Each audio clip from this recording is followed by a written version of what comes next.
now kí ni ta fẹ́ sọ nípa ẹ̀ òun náà ni ọ̀rọ̀ tó tún ti Ọ̀yọ́ wá ohun tí wọ́n jẹ́ kó yé wa ni wípé wọn ò gbẹnu àwọn fálágbàfọ̀ wọ́n ti gbàgbé pé ẹnìkan la kọ àìsùnwọ̀n fún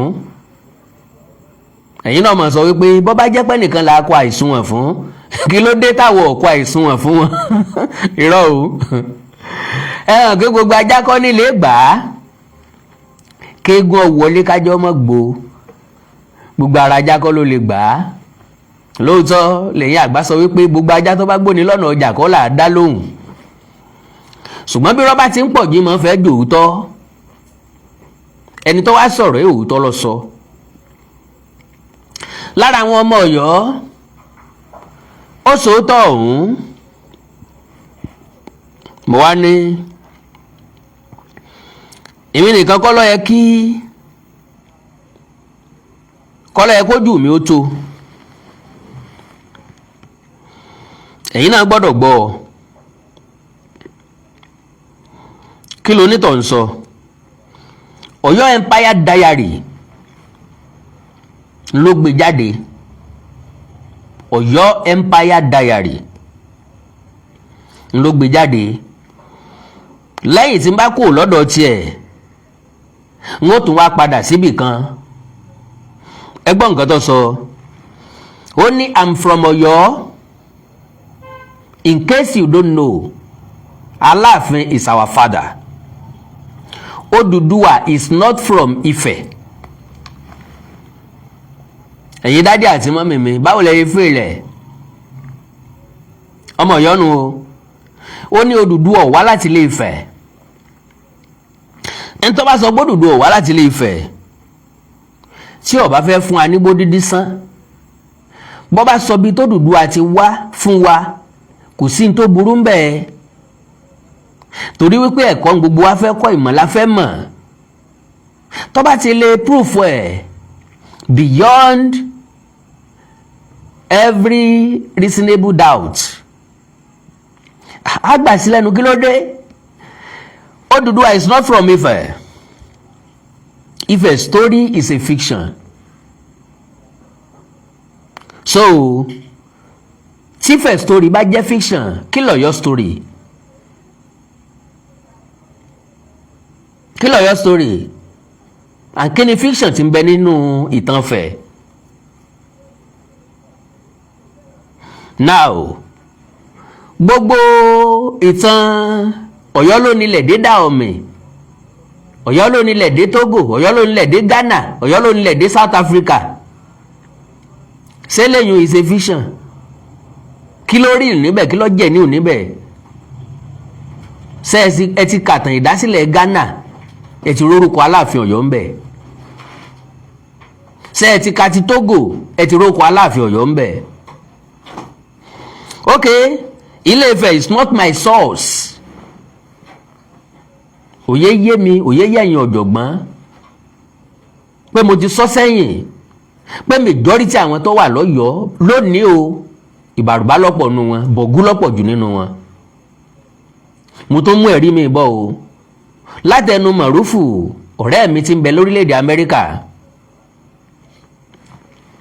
Ilé-Ifẹ̀ is not my source Ilé-Ifẹ̀ is not my root Ilé-Ifẹ̀ is not my home Ilé-Ifẹ̀ is not my source I am from Ọ̀yọ́ I speak Ọ̀yọ́ I don't speak Ife I speak Ọ̀yọ́ Ọ̀yọ́ is our source Ọ̀yọ́ is our home my ancestors is Ọ̀yọ́ Ọ̀yọ́ ni mí Ọ̀yọ́ nìran mi ikú bàbá yèyé is our supreme and paramount ruler in Yorùbá land may God bless Ọ̀yọ́ town and Nigeria at large ọ̀rọ̀ nu látẹnu òpònú ọmọ o ẹjá wá farabalẹ̀ ká gbé ilé látẹnu Ari Al-Maroof TV2 unfortunately Maroof blọọkù mi lórí Facebook kí n má bàa rí Facebook ẹ̀ wọ̀ mọ́ ṣùgbọ́n ti gbàgbé pé kò lè blọọkù gbogbo ayé ara àwọn èèyàn tá a ràn án ẹ bá wo ẹ bá kọ́pì nǹkan báyìí ẹjá rí complete ẹ̀ ń bẹ̀ ẹ bá wa screenshot ẹ bá wa snap ẹ̀ ẹ send ẹ̀ sí mi, wọ́n send ẹ̀ sí mi. Ààrẹ Almaroof TV2 gbogbo ẹlẹ́rìí wà fún mo screenshot ni o, screenshot ni o, ònu o, screenshot ni o, screenshot ni o, screenshot ni o. Ó ní the Alaafin's installation of Oluyole as Bashorun signifies that every Bashorun reports directly to Alaafin as second in command. Ìbéèrè méjì ló wà ńbẹ̀. Every Bashorun. Nígbà wo ni Ọ̀yọ́ bẹ̀rẹ̀ sí ní jẹ́ Bashorun? Ṣé láti ẹyẹ ó ní? Àbí láti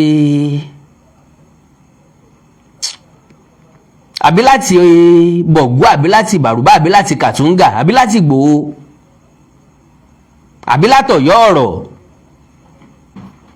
Ìgbà wo ni Ọ̀yọ́ bẹ̀rẹ̀ sí ní fi Bashorun jẹ lọ́yọ̀ọ́? So I need the question yẹn.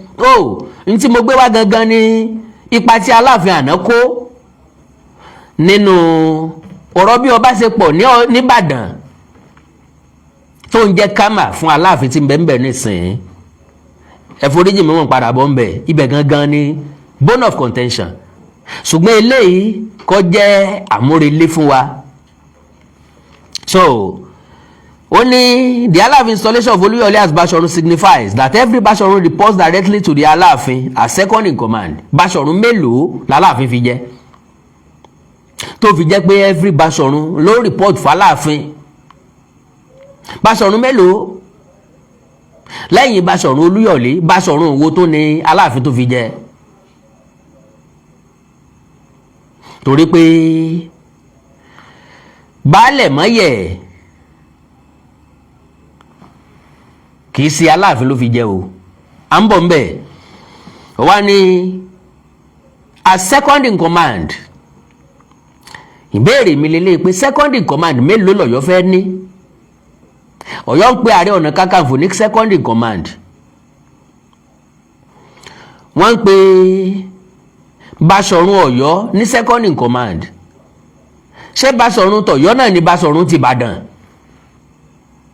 tó fi jẹ́ second in command sí Aláàfin? Bashorun olórí àwọn Ọ̀yọ́mèsì ó ń lágbà sí second in command Aláàfin. Bashorun ti Ìbàdàn tó ṣe jẹ́ second in command Aláàfin. Àwọn èèyàn nídìí kí wọ́n tútọ̀ wọn. Okay, this highlights the Alaafin's position as commander-in-chief with all Bashoruns under his authority. Bashorun mélòó ló wà lọ́ndà authority Aláàfin? Yorùbá land wo ni Aláàfin jẹ́ commander-in-chief sí? Ṣé léyìí tí Ẹ̀gbá wà ń bẹ̀ ni? Ṣé léyìí tí Ìjẹ̀bú wà ń bẹ̀ ni? Ṣé léyìí tí Ifẹ̀ wà ń bẹ̀ ni? Ṣé léyìí tó gbogbo ìpínlẹ̀ Ògùn wà ń bẹ̀ ni? Ṣé léyìí tí ìpínlẹ̀ Oǹdó wà ń bẹ̀ ni? Tèkìtì wà ń bẹ̀ ni? Tákókó wà ń bẹ̀ ni? Tọ́wọ́ wà ń bẹ̀ ni? Tílé Ifẹ̀ wà ń bẹ̀ ni? L'Aláàfin ti jẹ́ commander-in-chief of armed forces with all Bashoruns under his authority. It is worth noting that Iba Oluyole is entirely from Ọ̀yọ́. Point remember o. And Alaafin Abiodun was his maternal grandfather. Ṣé gbàgbé pé mi Àkàndá sọ fún yín wípé Alaafin Abiodun kò ní nǹkan kan ṣe pẹ̀lú Ọ̀rànmíyàn. Typical Bọ̀gú ni. Same thing as Atiba. Because ohun tí wọ́n jẹ́ kó yé wa ni pé Abiodun Adégolú ni bàbá Àtìbà. Ìbéèrè kan wá ń bẹ tá a ti ń béèrè láti ẹjọ́ yìí. Alaafin Abiodun Adégolú ó kú ní 1789. Wọ́n bí Àtìbà ní 1800. Ẹni tó kú ní 1789 kò lè ever bí ẹni tó tán bí ní 1800. Kò síbi téèyàn ti ń fàtọ̀ ránṣẹ́ láyé ìgbà náà. Kò sí incubator tán fẹ́ tọ́jú àtọ̀ sí tí ó fi lu ọdún 11 ká tó wọ́n ṣẹ̀ṣẹ̀ wá gbénu obìnrin kó tó ẹ̀ṣẹ̀ wá dọ́mọ. So ìyẹn ó sì rújú, a sì ń béèrè yẹn lọ́wọ́ wọn ò tí ì dáhùn ẹ̀. Ẹ mọ̀ wá gbọ́ o. And Alaafin Abiodun, okay, and Alaafin Abiodun was his maternal grandfather, while Bashorun Yambabiekun was his paternal grandfather. Yambabiekun was an Ibariba man, a Bogu man. Bashorun Yambabiekun ọmọ Bogu ni. Ìyẹn ti establish ọ̀rọ̀ mi pé reality ni wọn ò ní blood relation pẹ̀lú Ọ̀rànmíyàn mọ́. Òun náà ló ń gangan establish fúnra yìí. Wọ́n mọ ọ̀pọ̀lọpọ̀ nínú wọn mọ ibi tán ti wá. Ọ̀yọ́ yẹn ló kó sí wọn lórí. Wọ́n mọ̀ wípé oríṣiríṣi ìlú oríṣiríṣi ẹ̀yà ló parapọ̀ tí ń jọ̀yọ́, especially this Ọ̀yọ́ Àtìbà. Gbogbo wọn kọ́ lọ́mọ Ọ̀yọ́, gbogbo ẹni tí ń bẹ lọ́yọ́ lónìí kọ́ lọ́mọ Ọ̀yọ́. Ilẹ̀ fi rí àwọn aláhoro tí wọ́n padà dé ládé yìí, gbogbo wọn mọ bí wọ́n mọ̀ ṣẹ̀dálẹ̀ kálukú wọn bí tí kálukú wọn ti wá. So Ọọni Yambabiekun was his paternal grandfather. History focuses on facts rather than emotions. Emotion kọ́ la base lé lórí, fact ni. Ìwádìí ló jẹ́ ká mọ̀ wípé Abíọ́dún Adégolú kì í ṣe ìran Ọ̀rànmíyàn. In fact kò sẹ́ni tó mọ bàbá ẹ̀. Báṣọ̀run Yambabiekun ló fà kalẹ̀ fáwọn Ọ̀yọ́mèsì pé kán fi jọba. Wọ́n ní kò sí àpá tí máa ń wà lára àwọn ọmọ ọba lára ẹ̀. Báṣọ̀run ní kò sí nǹkan tó kàn sáfìjọba ló ń mọ̀. So irọ́ wà níbi ìbí àti bàbá Àtìbà. Tán bá wá lè mú déètì míì jáde fún wa o tí Abíọ́dún Adégolú wàjà tàbí another day tán bá lè sún sẹ́yìn ń pé kìí ṣe 1800 náà bí Abíọ́dún náà bí Àtìbà pé wọ́n ti bí before 1789 kò sí wàhálà ń pa ilé yẹn. So history focuses on facts rather than emotions. The positions of Ààrẹ Ọ̀nà Kakanfò of Bashorun are installed and controlled by the Alaafin, and Ibadan served as the Alaafin's military cantonment. Problem tó wà ń bẹ̀ nìyẹn tí mo fi sọ wípé majority àwọn tí wọ́n pera wọn lọ́mọ Ọ̀yọ́ wọ́n sì gbà kí wọ́n tútọ̀ wọn. Lo and behold, Ìbàdàn kì í ṣe war camp, kì í ṣe military camp Aláàfin o rárá. Ìbàdàn jẹ́ war camp fáwọn jagunjagun. Wọ́n ti wà ń bẹ̀ kí Àtìbà ó tó dé Àgọ́dọ̀yọ́. Wọ́n ti wà establish kí Àtìbà ó tó béèrè ìrànlọ́wọ́ wọn láti dé adé ní Àgọ́dọ̀yọ́. Aláàfin kọ́ ló dá wọn kalẹ̀, wọn ò sí under control Aláàfin. Lóòótọ́ torí relationship tó wà láàrin Ìbà Olúyọ̀lé àti Àtìbà gẹ́gẹ́ bí ọmọ bàbá kan náà ni wọ́n Bọ̀gújọ ni wọ́n.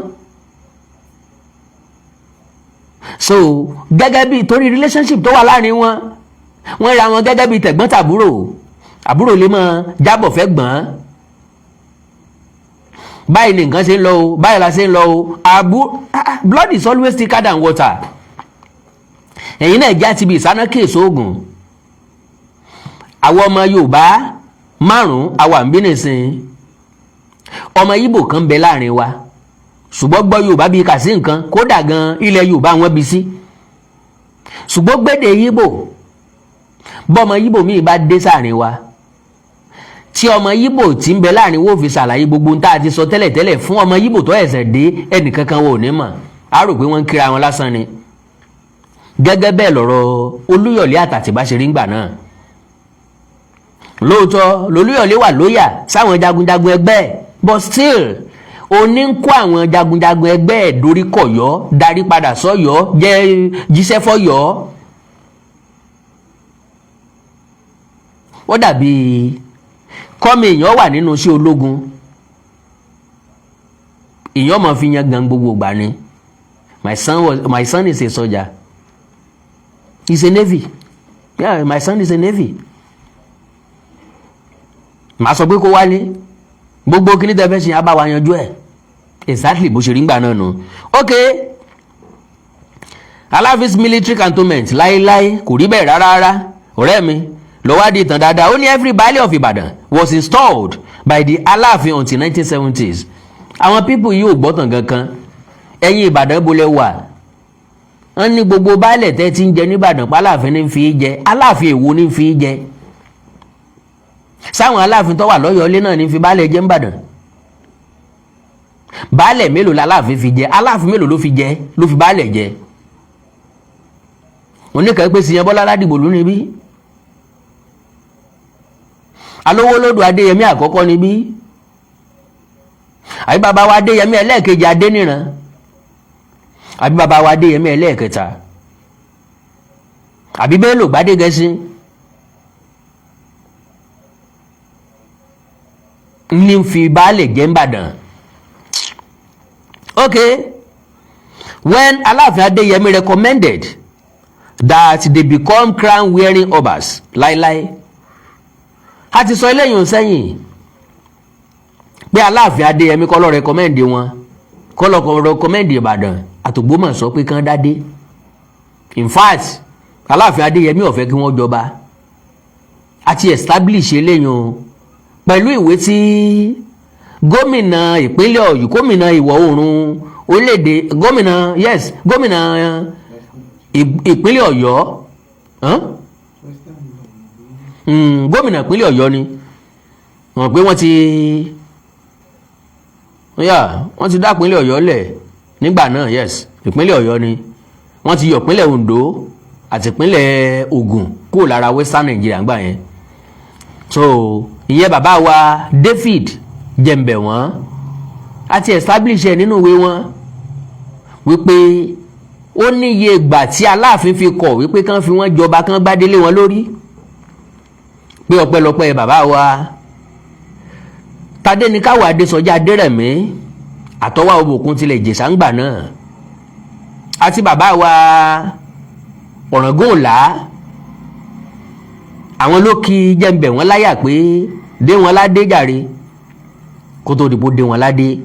So now additionally Lato's sons was removed by the Alaafin as Olubadan. Ibadan involvement in every war was declared by the Alaafin. Láéláé máa yí lọ jókòó jàre gbogbo wọn kàn ń kó àtàmọ́ wọn kàn ń kó papọ̀ mọ́ra wọn. So now and they were required to report the war's outcome to him. It appears that many individuals have become impromptu storytellers as they are unable to accurately recount history without being historians, whether traditional or academic. This is distinct from social media commentaries that are often mislabeled as history. Ìwọ tó kọ́ kínní yìí Mọ̀rúfù mo fi gbogbo ẹnu sọ wípé wọ́kọ́ lọ́kọ́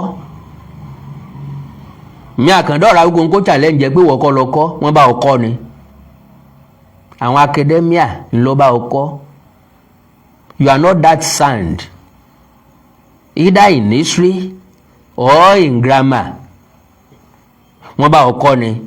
So ẹni tó ń kó bá Ọ̀yọ́ tí ń kó bá Aláàfin jù òun náà ni òpìtàn ilẹ̀ Ìbàdàn òun ní ń gbé gẹ̀ẹ́sì áyán òun lọ jẹ́ kó rí yín ọmọ wújú sí apá yín lọ because as far as I'm concerned gbogbo àwọn nǹkan yóò tiẹ̀ wọ́ tiẹ̀ wọ́n fi wọ́n jọba wọ́n fi wọ́n jẹ baálẹ̀ ìyẹn kọ́ la fẹ́ jẹ níta ń jẹ́ kó yé ni pé gbogbo àkókò yẹn ti lọ now níbi tá a wá gangan òun ni wípé ntí Ọ̀yọ́ ń fapá jánu kan rí mọ́nú fẹsẹ̀ jẹlẹ̀ sí òun ni pé Ṣèyí Mákindé fi ọba jẹ nílẹ̀ Ọ̀yọ́ alágọ̀ ọjà tìlú àgọ́ ọjà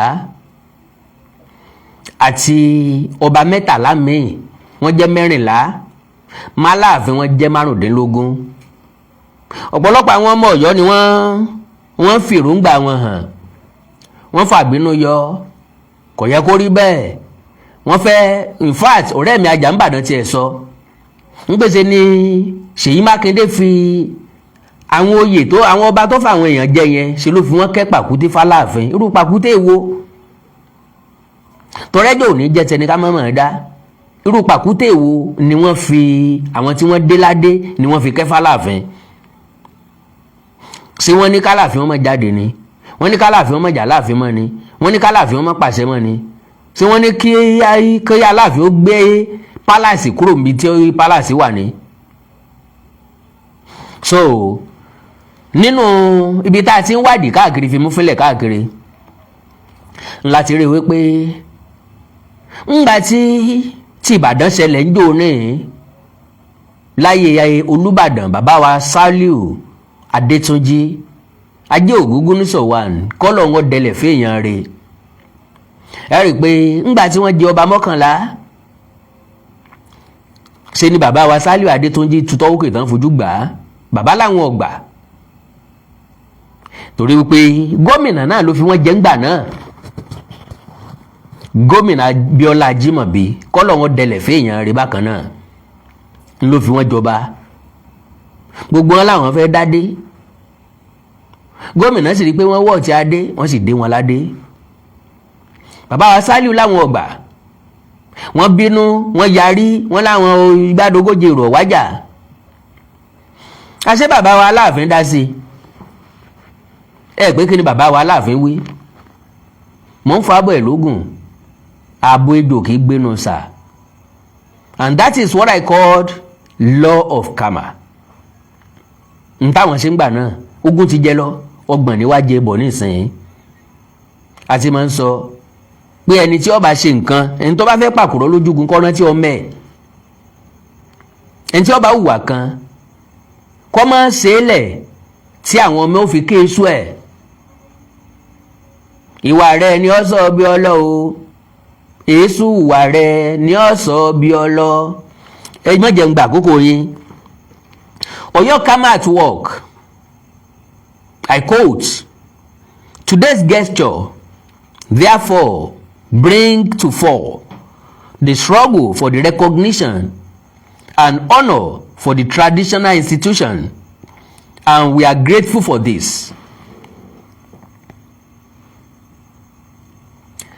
And we are grateful for this. Alaafin Ọ̀yọ́, Alaafin of Ọ̀yọ́, His Imperial Majesty Ọba Lamidi Adéyẹmí ló sọ bẹ́ẹ̀ ní July 6, 2018. Today's gesture therefore brings to fore the struggle for the recognition and honor for the traditional institutions, and we are grateful for this. First, the crown people who are supposed to be chiefs in the Olubadan council, making them obas in a never had before aberration in the land.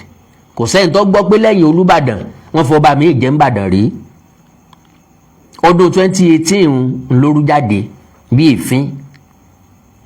Olúbàdàn bínú wọn làwọn ò ní gbà pàpà síbẹ̀síbẹ̀ ọ̀rọ̀ gómìnà lọ́sẹ̀ o. Àwọn tó gbadé làwọn ò gbadé lẹ̀. Àwọn ti jẹ́ àjẹmọ́nú tàwọn sì ni. Okay. Never had before aberration in the land. People who are supposed to kick against it supported it. The then Alaafin called it a win for the traditional council. Why would the Alaafin ti sin wa ń pariwo? Kí ló dé tí bàbá ń bínú? The Olubadan at the time, His Imperial Majesty Ọba Sàlíù Adétúnjì kicked and protested, but his voice was dwarfed by political will and government power. The Alaafin graced the occasion. Alaafin lọ bẹ̀ where cars were presented to the newly elevated monarchs in Ibadan in July 2018. Bàbá wa Lamidi Adéyẹmí ẹlẹ́ẹ̀kẹta wọ́n tún lọ bẹ̀. Ṣé bó Olúbàdàn wá sí tẹ́lẹ̀ Olúbàdàn ràn yàn wá ni ó yẹ kó Olúbàdàn gangan wá in person. But bàbá wa diplomatic somehow kàkà kí wọ́n fi lọ because àwọn gangan ló yẹ kán lọ wọ́n wá rán àwọn èèyàn lọ kán lọ sójú wọn bẹ̀. Fast forward to today, February 13, 2026, the Oyo State government again decided to elevate some baales, high chiefs, and even members of the Oyomesi as obas. Even the Samu that is originally an abobaku, who is traditionally expected to pààyàn. Ó yẹ kó tálàfin bá ti wàjà, ó yẹ kí Sàámú náà wàjà pẹ̀lú ẹ̀, and escort a dead Alaafin to the afterlife has been crowned a king. Kí lẹ̀yin kan wá ń sunkún sí? Ìran abọ́bakú Sàámú, wọ́n lábọ́bakú ni wọ́n. Aláàfin bá ti wàjà, àwọn náà wàjà pẹ̀lú ẹ̀ kí wọ́n tó change ẹ̀ pé kò sábọ́bakú kankan bì kankan mọ́. Ṣùgbọ́n bá ṣe rí tẹ́lẹ̀ nìyẹn. Ẹ wá mú wọn náà Ọ̀yọ́ Mèsì. Ẹ gbọ́ Yorùbá ni. Wọ́n ní àwọn èèyàn kan bẹ tí ó gbẹ̀san ẹrú tá a ti maltreat ńgbà tí ń bẹ lábẹ́ ẹni tó wá láǹfààní àti jọba mọ́ràn rókè yóò ràn ró.